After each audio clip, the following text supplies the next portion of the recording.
안녕하세요. 오늘 저희가 좀 깊게 들여다볼 자료는요. 바로 한국교육부의 진로교육 활성화 방안 2023부터 2027입니다.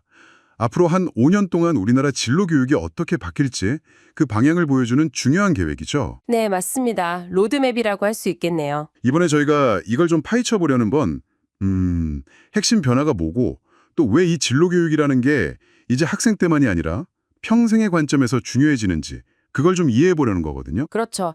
예전 계획들은 보면 주로 인프라 만들고 중고등학생 요게 좀 집중했다면 네, 맞아요. 이번에 그 범위가 확 넓어졌다는 게 굉장히 흥미로운 지점입니다. 바로 그 점인데요. 자, 그럼 바로 시작해 볼까요? 근데 왜 이렇게 큰 변화가 필요했을까요? 사실 이유가 있겠죠. 여러 가지가 있겠지만 일단 학령 인구가 줄잖아요. 그러니까 학생 한 명 한 명의 가치가 더 커진 거죠, 사회적으로. 아, 그렇군요. 그리고 디지털 전환이다 뭐다 해서 사회가 엄청 빨리 변하니까 직업 세계도 예측하기가 점점 어려워지고요. 맞아요. 그 세계경제 포럼 예측도 있었잖아요. 지금 초등학생 65%가 아예 새로운 직업을 갖게 될 거다. 뭐 이런 이야기. 네, 바로 그거죠. 그러니까 예전처럼 어떤 직업 가져야지 이게 아니라 이 변화에 어떻게 적응하고 계속 배워나갈까? 이게 더 중요한 질문이 된 거예요. 아, 질문 자체가 바뀌었네요. 네, 이번 계획은 바로 그 질문에 대한 교육부의 좀 대답이라고 볼 수 있는 거죠. 그렇군요. 그래서 이 계획을 보면 미래 사회가 요구하는 그런 핵심 역량들, 뭐 복합 문제 해결 능력, 비판적 사고, 창의력 이런 걸 키우는데 되게 집중하는 것 같아요. 단순히 지식을 막 전달하는 그런 교육 말고요. 이제 역량을 길러주는 교육으로 가자는 거죠.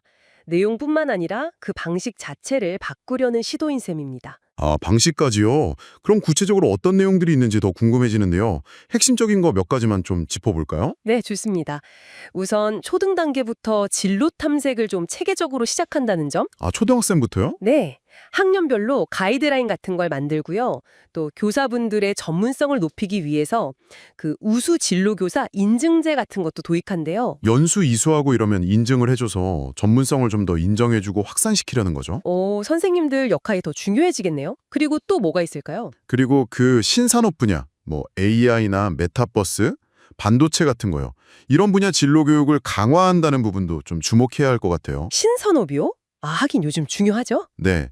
근데 이게 단순히 이런 게 있다 정보만 주는 걸 넘어서요. 예를 들면 뭐 AA 윤리 문제를 다뤄본다든가 아니면 메타버스 공간에서 직업 세계를 막 탐색해 본다든가 좀 더 깊이 있는 내용을 프로젝트형 수업으로 진행하겠다는 계획이에요. 와, 그냥 이름만 아는 게 아니라 진짜 체험하고 고민해보게 하는 거군요. 그렇죠. 지역별 특화 산업이랑 연계해서 체험 프로그램도 늘리고요. 아, 지역 연계도 중요하겠네요. 그리고 제가 봤을 땐 창업가 정신교육? 이것도 되게 강조되는 것 같던데요? 맞아요. 그것도 빼놓을 수 없죠. 학교 안팎으로 창업 동아리 지원 늘리고 특히 그 YEEP라고 온라인 플랫폼 있거든요. YEP요. 아, 네, 들어본 것 같아요. 네. Youth Entrepreneurship Experience Program 약자인데 이걸 활용해서 학생들이 가상으로 창업 과정을 미리 좀 경험해 볼 수 있게 한대요. 오, 가상 창업 체험. 재밌겠는데요? 네. 단순히 회사를 세우는 기술, 이런 걸 가르친다기보다는 문제 해결 능력이나 도전 정신, 이런 걸 키우는 데 더 중점을 두는 것 같습니다. 학생들이 미리 경험해 본다는 거, 그거 참 좋은 것 같아요. 그렇죠. 그리고 제가 보기에 정말 가장 큰 변화라고 할 수 있는 건 이 진로교육 대상을 대학생, 성인까지 말 그대로 전생애로 확대한다는 점. 이거 아닐까요? 아, 정확합니다. 네. 이게 정말 핵심적인 변화라고 할 수 있어요. 대학 안에서도 진로교육 시스템을 강화하고 또 성인들이 직업을 바꾸거나 경력을 좀 발전시키고 싶을 때 필요한 진단 도구 같은 걸 개발하고 심지어 법적 근거까지 마련하겠다는 거니까요. 와, 성인까지요? 네. 근데 여기서 사실 좀 질문이 생기죠. 과연 현재의 성인 교육 시스템이 이렇게 개인 맞춤형으로 진로 재설계를 충분히 지원할 준비가 되어 있을까? 이게 앞으로 좀 풀어야 할 숙제 같아요. 아, 정말 중요한 지적이시네요. 그 부분은 좀 준비가 필요하겠군요. 네. 또 하나 제 눈에 띈 건 진로교육의 중심이 약간 중앙정부 주도에서 지역 중심으로 옮겨가는 듯한 느낌. 지역별 진로체험 지원센터 역할을 강화하고 지역 대학이나 기업과의 연계를 강조하는 걸 보면요. 네, 그것도 중요한 흐름이죠.